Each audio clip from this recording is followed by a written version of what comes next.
కారం తినేవాళ్ళు అంటే ఎక్కువ స్పైసీనెస్ ఇష్టపడుతూ ఉంటారు అలాంటి వాళ్ళకి లంగ్స్ ఇంపాక్ట్ అవుతాయి, లంగ్స్ ఇంబ్యాలెన్స్ అవుతాయి. లంగ్స్ ఇంబ్యాలెన్స్ ఖచ్చితంగా స్పైసీ తినే వాళ్ళకి లంగ్స్ అనేది ప్రాబ్లమ్స్ వస్తాయి అనమాట. స్మోక్ చేసే వాళ్ళకి ఏం రాదా? అలా అదే అంటున్నా, ఎఫెక్ట్ అనేది బ్రీతింగ్ మీదనే పడుతుంది కాబట్టి లంగ్స్ మీదనే పడుతుంది అదంతా కూడా. కాబట్టి స్మోకింగ్ చేసే వాళ్ళు కానివ్వండి, ఎక్కువ స్పైసెస్ తినే వాళ్ళు కానివ్వండి, లంగ్స్ మీద ఇంపాక్ట్ పడుతుంది. వాళ్ళకి కొన్ని పాయింట్స్, అక్యుపెంచర్లో కొన్ని కీ పాయింట్స్ ఉంటాయి. కరెక్ట్గా లంగ్ పాయింట్ మీద నొక్కామనుకోండి, వాళ్ళు ఎంత జిమ్ బాడీ ఉండి ఎంత ఫిట్గా ఉంటే కూడా ఒక్క చిన్న పాయింట్ నొక్కేస్తే కింద పడిపోతారు వాళ్ళు.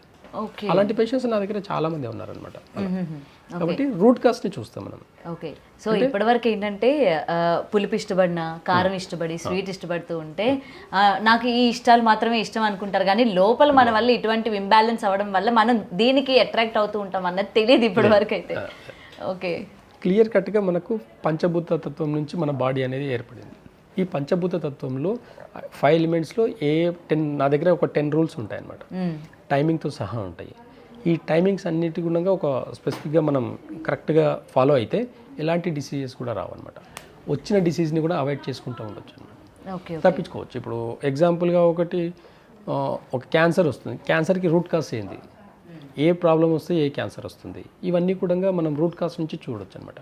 ఎన్నో రకాల క్యాన్సర్స్ ఉన్నాయి. ఒకటని క్యాన్సర్ అనేది పదం ఒకటే, కానీ ఎన్నో రకాల క్యాన్సర్. స్కిన్ కూడా క్యాన్సర్ వస్తుంది. స్కిన్ క్యాన్సర్ వచ్చిందంటే లంగ్స్లో ఎక్కడో వాళ్ళకు ఇంబ్యాలెన్స్ ఉందన్నమాట. లంగ్స్ని ట్రీట్ చేస్తే స్కిన్ క్యాన్సర్ కూడా తగ్గిపోతుంది అనమాట. చాలా చిన్న చిన్న టిప్స్ తోటి కూడా కోల్డ్ నుంచి క్యాన్సర్ వరకు ఆయుర్వేదంలో నాడి చూసేసి వైద్యం చేసే పద్ధతి అయితే మనకి పురాతన కాలం నుంచే ఉంది. దాన్ని మా వంశంలో అందరూ కంటిన్యూ చేస్తున్నాం, నేను కూడా కంటిన్యూ చేస్తాను.